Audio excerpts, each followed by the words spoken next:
తెలంగాణలో పవన్ ఎంట్రీకి సంబంధించి కవిత మరొకసారి సంచలన వ్యాఖ్యలు చేశారు. బండి సంజయ్ ఇష్యూని డైవర్ట్ చేయడానికే పవన్ కళ్యాణ్ను తెర మీదకి తీసుకొచ్చారేమో అనే అనుమానాన్ని వ్యక్తం చేస్తున్నారు. పవన్ కళ్యాణ్ తెలంగాణలో రాజకీయాలు చేయడం వెనక చంద్రబాబు, రేవంత్ రెడ్డి పాత్ర ఉంది అంటున్నారు. తెలంగాణ వాదాన్ని వీక్ చేయడానికి పవన్ ఎంట్రీ ఇచ్చారంటున్నారు. తెలంగాణలో ఎవరు అధికారంలోకి వచ్చినా ఆంధ్ర పెత్తనం ఉండాలంటూ ఆంధ్ర నాయకుల ఆలోచన ఉంటుంది అంటున్నారు. తెలంగాణ నీ అయ్య జాగీరా అంటూ పవన్ చేసిన వ్యాఖ్యలతో ఇప్పుడు తీవ్ర దుమారం రేగడాన్ని మనం చూస్తున్నాం. పవన్ వ్యాఖ్యల వెనక రేవంత్ రెడ్డి ఉన్నారంటూ కవిత మరోవైపు విమర్శలు చేయడం కూడా కనిపిస్తుంది. కవిత వ్యాఖ్యలపై ఇప్పుడు కాంగ్రెస్ రియాక్షన్ ఎలా ఉంటుందనేది కూడా కొంత ఇంట్రెస్టింగ్గా మారింది. సో పవన్ కళ్యాణ్ బీజేపీ డైరెక్షన్లో నడుస్తున్నారు అని కొంతమంది విమర్శలు చేస్తుంటే, లేదు రేవంత్ రెడ్డే పవన్ కళ్యాణ్ను తెర మీదకు తీసుకొచ్చారని చెప్పేసి ఇప్పుడు కవిత మాట్లాడుతున్నారు. Along with that Bandi Sanjay కుమారుడి వ్యవహారాన్ని పక్కకు తప్పించడానికి, డైవర్ట్ చేయడానికి, ఇన్ఫ్యాక్ట్ ఇట్ హ్యాపెండ్. ఖచ్చితంగా పవన్ కళ్యాణ్ రావడానికి ముందు వరకు కూడా బండి సంజయ్ కుమారుడి వ్యవహారం, ఆ కేసు, ఈ గందరగోళం అంతా నడుస్తూ ఉంది. కానీ ఒక్కసారిగా పవన్ ఎంట్రీ ఇచ్చిన తర్వాత ఇప్పుడు పవన్ ఎంట్రీకి సంబంధించి ఈ చర్చ వైపు ఖచ్చితంగా డైవర్ట్ అయిన మాట వాస్తవమే. కానీ నిజంగా దానికోసం ఇదంతా చేసినటువంటి డ్రామానా, లేదంటే కాంగ్రెస్ రేవంత్ రెడ్డి చేయించారని చెప్పేసి కవిత మాట్లాడుతున్నారు. మరోవైపు బీజేపీ కోసం ఇప్పటి నుంచి ఇదంతా ప్లాన్ నడుస్తుంది, గేమ్ ప్లాన్ నడుస్తుంది. కర్ణాటక తర్వాత ఇప్పుడు వెస్ట్ బెంగాల్ తర్వాత నెక్స్ట్ తెలంగాణ అంటూ తెలంగాణ బీజేపీ పేజీలో పెట్టారు కదా, ఇప్పుడు దానికి తగ్గట్లుగా ఆ స్ట్రాటజీ నడుస్తుంది ఇప్పటి నుంచి అని చెప్పేసి మరికొంతమంది అంటున్నారు. ఎవరి ఒపీనియన్స్ వాళ్ళవి. మరోవైపు ఇంతకుముందు మనం చెప్పుకున్నట్లుగా పవన్ కళ్యాణ్ చేసినటువంటి కామెంట్, తెలంగాణని ఏ జాగీరా అంటూ చేసినటువంటి కామెంట్ పట్ల ఇటు కాంగ్రెస్ కానీ, ఇటు కవిత కానీ అందరూ కూడా చాలా సీరియస్గా రెస్పాండ్ అవుతున్నటువంటి తీరు మనకు కనపడుతుంది. సో కవిత మరొకసారి చాలా ఇంట్రెస్టింగ్ కామెంట్స్ చేశారనే చెప్పాలి. బండి సంజయ్ వ్యవహారాన్ని పక్కకు తప్పించడం కోసమే పవన్ కళ్యాణ్ను తెర మీదకు తెచ్చి రేవంత్ రెడ్డి డ్రామా ఆడుతున్నారు అనే కామెంట్ చేస్తున్నారు. డీటెయిల్స్ మరిన్ని మనం తెలుసుకుందాం. మధు జాయిన్ అవుతున్నారు, మా ప్రతినిధి మధు. కవిత చాలా అగ్రెసివ్ కామెంట్స్ చేస్తూ వస్తున్నారు పవన్ కళ్యాణ్ ఉద్దేశించి. అలాగే మొన్న ప్రొఫెసర్ నాగేశ్వర విషయంలో అయినా సరే, ఇప్పుడు పవన్ చేసినటువంటి కామెంట్స్ విషయంలో అయినా మాట్లాడుతూనే చాలా రిపీటెడ్గా చాలా అగ్రెసివ్ కామెంట్స్ చేస్తూనే ఇప్పుడు బండి సంజయ్ కుమారుడి వ్యవహారాన్ని పక్కకు తప్పించడం కోసమే పవన్ కళ్యాణ్ని తెర మీదకు తెచ్చారు, రేవంత్ రెడ్డి డ్రామా నడుపుతున్నారు బ్యాక్గ్రౌండ్లో అని చెప్పేసి కామెంట్స్ చేస్తున్నారు. How can we understand these comments? Pawan Kalyan తెలంగాణలో మాట్లాడిన తర్వాత బట్ ఒక్క విషయం మధు, ఈ విషయంలో కవిత చెప్పినట్లయితే జరిగింది అంటే అదే చేశారో లేదో పక్కన పెడితే మొత్తానికి ఆ వ్యవహారం పక్కకైతే వెళ్ళిపోయింది కదా, బండి సంజయ్ వ్యవహారం పవన్ కళ్యాణ్ వచ్చిన తర్వాత. ఎగ్జాక్ట్లీ, అంటే దానికి సంబంధించిన విషయం తప్పు, కానీ డైవర్ట్ చేసే ప్రయత్నం చేశారు.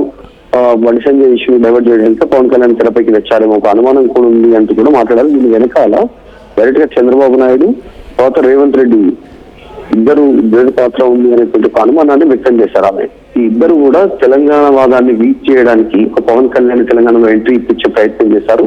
తెలంగాణలో ఎవరైనా అధికారంలోకి వచ్చినా కూడా ఆంధ్ర పెత్తనమే ఉండాలి అనేటువంటిది ఆంధ్ర నాయకుల ఆలోచనగా కనిపిస్తా ఉంది. అదే కుట్ర ఉన్నట్టుగా చాలా స్పష్టంగా కనిపిస్తా ఉంది. అందులో భాగంగానే పవన్ కళ్యాణ్ ఇక్కడికి రావడం, తెలంగాణ మీ అయ్యా జాగీరా అనేటువంటి స్టేట్మెంట్ చేయడం, ఇవన్నీ కూడా అందులో భాగంగానే తెలంగాణ వాదాన్ని వీక్ చేసే ప్రయత్నం చేస్తున్నారు అనేటువంటిది కవితా చర్చలో భాగంగా చెప్పారు.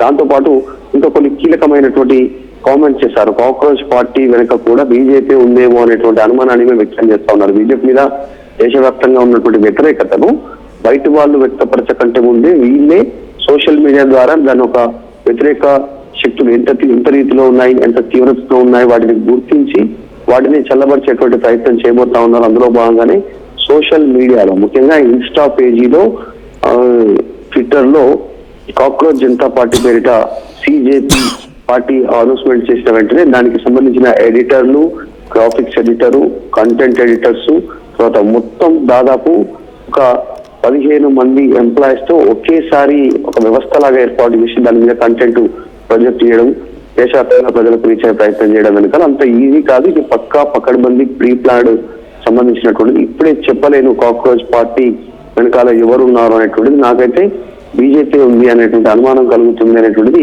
కల్వకుంట్ల కవిత టీఆర్ఎస్ పార్టీ అధ్యక్షులు స్టేట్మెంట్ చేసే ప్రయత్నం చేశారు. దాన్ని తగ్గించుకునేటువంటి ప్రయత్నంలో భాగంగా కాంగ్రెస్ పార్టీ లాంటి వాళ్ళను ప్రోత్సహిస్తున్నారు. దీని వెనకాల ఉన్న కుట్ర ఏంటంటే కాంగ్రెస్ పార్టీ చేయలేనిది కూడా సోషల్ మీడియా ద్వారా ఎవరో చేయగలుగుతున్నారు. కాంగ్రెస్ ఏం చేయలేదు దేశంలో అనేటువంటి చెప్పే ప్రయత్నం చేయబోతా ఉన్నారు. ప్రత్యామ్నాయంగా మళ్ళీ బీజేపీ అధికారంలోకి వచ్చే అవకాశం ఉండొచ్చు, ఇంత పెద్ద కుట్ర జరుగుతుందనే స్టేట్మెంట్ చేశారు.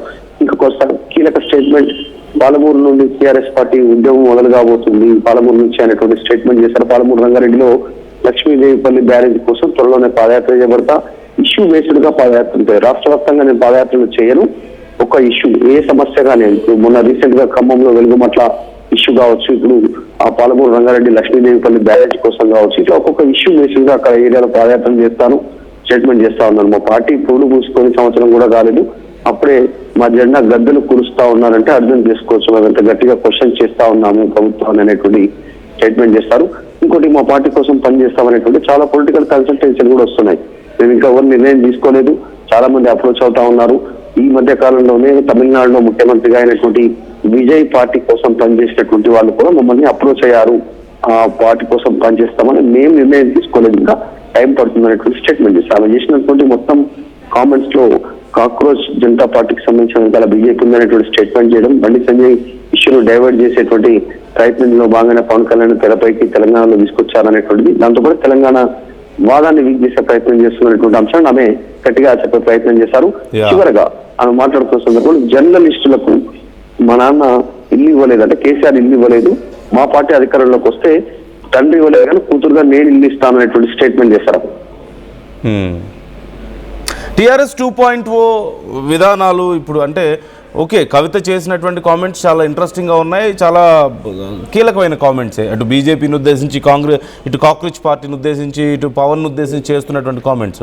అలాంగ్ విత్ దట్ ఈ మధ్య కాలంలో టీఆర్ఎస్ 2.0 అంటూ వచ్చిన తర్వాత కవిత చాలా అగ్రెసివ్ కామెంట్స్ చేస్తున్నారు. అంటే ఏపీ నాయకుల గురించి అయినా సరే, ప్రొఫెసర్ నాగేశ్వర్ విషయంలో అయినా సరే, ఇప్పుడు పవన్ కళ్యాణ్ విషయంలో అయినా సరే, విగ్రహాల విషయంలో పగలగొట్టి మొత్తం ఏపీకి పంపించేస్తామని చేసిన కామెంట్స్ కానీ, ఈ విధానాలు టీఆర్ఎస్ 2.0 లేదంటే కవిత చేస్తున్నటువంటి కామెంట్స్ విషయంలో ఎలాంటి రెస్పాన్స్ వస్తుంది ప్రజల నుంచి? She's trying to make some ground. Exactly పార్టీల నుంచి, ముఖ్యంగా కాంగ్రెస్ నుంచి, బీజేపీ నుంచి ఘాటైనటువంటి కౌంటర్ మాట్లాడుతూ ఉన్నారు. డైరెక్ట్ గా నాయకులు తిరుమల అరవింద్ కానీ, మిగతా నాయకులు కానీ, కాస్త కాంగ్రెస్ పార్టీలో ఉన్నటువంటి ఎంపీలు కానీ, ఎమ్మెల్సీలు డైరెక్ట్ గా కవిత టార్గెట్ గా మాట్లాడుతున్నారు. 10 సంవత్సరాలు మీ తండ్రి అధికారంలో ఉన్నారు, అప్పుడు ముఖ్యమంత్రిగా ఉన్నారు, మీరు అందులో కీరోలు ఉన్నారు, మీరే ఏం చేయనటువంటి పరిస్థితి. అప్పుడు ఆంధ్ర వ్యక్తుల విగ్రహాలు గుర్తు రాలేదా? అప్పుడు తెలంగాణకు సంబంధించినటువంటి పదాన్ని తొలగించినప్పుడు క్వశ్చన్ చేయడం రాలేదా? ఇవన్నీ క్వశ్చన్ చేస్తా ఉన్నటువంటి పరిస్థితి. మీరు తెలంగాణలో 10 ఏళ్ళు అధికారంలో ఏం చేయలేదు, అధికారం పోగానే ఇవన్నీ గుర్తొస్తా ఉన్నాయి మీకు. ఇవన్నీ ఇప్పుడు మీరు పార్టీ పెట్టుకున్నారు తెలంగాణ పేరిట, తర్వాత టీఆర్ఎస్ అనేటువంటి పాత పేరుని, తర్వాత ఇప్పుడు తెలంగాణ అస్తిత్వం, తెలంగాణ గౌరవం, తెలంగాణ కల్చర్, ఇవన్నీ మాట్లాడుతూ ఉన్నటువంటి పరిస్థితి ఉన్నప్పుడు ఏం చేస్తారు, మీరు ఏం చేయలేదు కదా అనేటువంటి కౌంటర్ క్వశ్చన్ కవిత ఎదుర్కొంటున్నటువంటి సిచ్యువేషన్ కనిపిస్తా ఉంది. సోషల్ మీడియా వేదికగా కానీ, ప్రెస్ కాన్ఫరెన్స్ రూపంలో కానీ అట్లా ప్రతిపక్షాలు చూస్తున్నటువంటి కౌంటర్ అయితే కనిపిస్తా ఉంది కష్టమైతే. Yeah right, thank you Madhu, thanks for the details. So మొత్తం మీద కవిత చేసిన కామెంట్స్ ఆర్ వెరీ ఇంట్రెస్టింగ్. ఇప్పుడు బండి సంజయ్ విషయాన్ని పక్కకు తప్పించడం కోసం పవన్ని తీసుకొచ్చారని, మరోవైపు కాక్రోచ్ పార్టీ వెనక బీజేపీ ఉందని చెప్పేసి, అసలు తెలంగాణలో పవన్ రావడం అనే డ్రామా వెనక రేవంత్ రెడ్డి ఉన్నారని చెప్పేసి చాలా ఇంట్రెస్టింగ్గా ఉన్నాయి కామెంట్స్ అన్నీ కూడా. అలాంగ్ విత్ దట్ ఇప్పుడు పవన్ ఎంట్రీ వెనక రేవంత్ ఉన్నారన్న కవిత వ్యాఖ్యల్ని మీరు సమర్థిస్తున్నారా అని ఆర్టీవీ అడిగిన ప్రశ్నకి 55% ఎస్ అని చెప్తున్నారు అండ్ 45% కాదని చెప్తున్నారు. చాలామంది తమ ఒపీనియన్ షేర్ చేసుకుంటున్నారు అండ్ మీరు మీ ఒపీనియన్స్ని ఈ విషయంలో షేర్ చేసుకోవచ్చు. What you think? Pawan Kalyan తెలంగాణలోకి ఎంట్రీ ఇవ్వడం వెనక ఎవరున్నారు? బీజేపీ ఉంది అని చేస్తున్నటువంటి కామెంట్ని ఒక రకంగా అర్థం చేసుకోగలుగుతాం, బట్ కాంగ్రెస్ ఉంది దీని వెనక, రేవంత్ రెడ్డి ఉన్నారు ఈ ఎంట్రీ వెనక అనే చేసినటువంటి కామెంట్ని మీరు ఎలా అర్థం చేసుకుంటున్నారు? ఇంకా మీ ఒపీనియన్స్ ఎలా ఉన్నాయి అంశానికి సంబంధించి? Try to comment. మీరు మాతో మీ అభిప్రాయాలను షేర్ చేసుకోవచ్చు.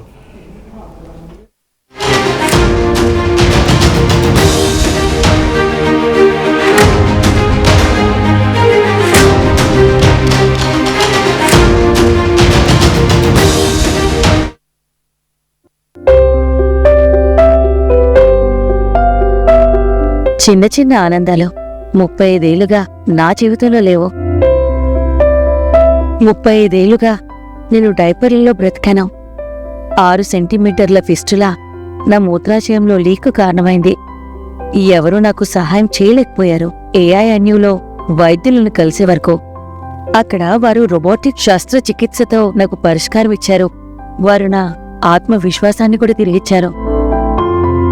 Precision care makes it possible. the Center for Robotic Surgery at AINU. At KL, experience what it feels like to be a true engineer. KL deemed to be university.